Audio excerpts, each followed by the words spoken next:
Good evening and welcome to the Casual Chef's Kitchen for your easy night. Enjoy the presentation.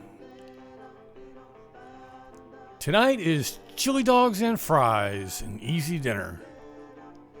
Morning mise en place. Super easy prep. And the evening mise en place, in order of appearance. Got the chili on and added some spices. Here's what I added. Got some oil in a pan ready for the hot dogs. Put the hot dogs in. I love them this way. I turn them until they're all nice and brown. The hot dogs are in their buns. I add the chili. I add the red onions.